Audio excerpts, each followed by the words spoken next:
Selepas Nabi kita tak ada dah persoalan ni. Selesai dah. Selepas Nabi kita semuanya terikat dengan syariat Nabi kita. Sebelum Nabi kita, itulah yang dimaksudkan. Wa in min ummatin illa khala fiha nadhir, itu dulu. Dengan sebab itu ulama-ulama mengatakan, kalau ada orang kata Krishna Nabi, mungkin Sri Rama Nabi, mungkin Aristotle Nabi, mungkin Buddha Nabi, ikutlah siapa-siapa pun, mungkin, sebab mereka ini hidup sebelum Nabi kita. Confucius dan lain-lain lagi, ada kemungkinan, tidak mustahil. Tapi kalau selepas Nabi kita, tak boleh. Jadi maksud ada Rasul dan Nabi itu dululah. Sebab kalau kita tengok, yang sebut dalam Quran ini semuanya diketahui oleh orang Arab semasa Nabi SAW. Dan sekitar tu, Nabi Ibrahim ke Nabi apa-apalah, sekitar tanah Arab saja, yang kita panggil Asia Barat. Sedangkan dalam dunia ni, berapa banyak tempat-tempat yang lain sudah bertamadun pada masa tu.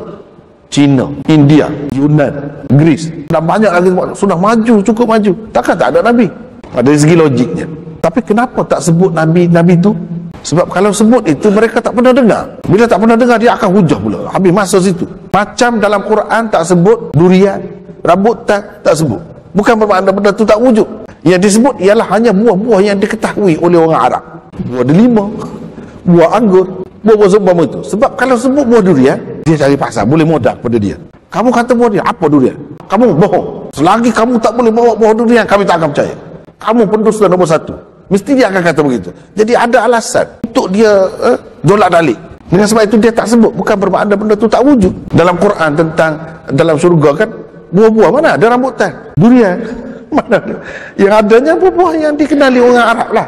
Kalau dia sebut, nescaya orang kafir ni jadi modal kepada dia untuk tekan Nabi. Macam itulah juga dengan cerita Nabi-Nabi ni, dia cerita sekadar yang mereka tahu. Dan mereka kira-kiranya tak akan bantah, tak akan menolak. Sebab ini cerita ni umum, semua orang tahu. Siapa Ismail, siapa Ishak, siapa Yaqub, siapa Yusuf, semua tahu. Tapi kalau Krishna, oh itu jauh. Sebab itu tak sebut, bukan bermakna benda itu tak wujud. Minhum man qasasna 'alaika wa minhum man lam naqsus 'alaik. Antara mereka ada yang kami ceritakan, ada kami kisahkan tentangnya, ada yang kami tak kisahkan, tak ceritakan. Yang cerita tu yang ada nama dia tu lah. Yang tak cerita Tuhan sebut. Itu pun ada lagi yang tak cerita. Dia tidak menafikan yang tak cerita tu bukan tak ada, ada. Tapi tak sebut, ada hikmahnya. Kalau sebut, jadi macam tadi lah.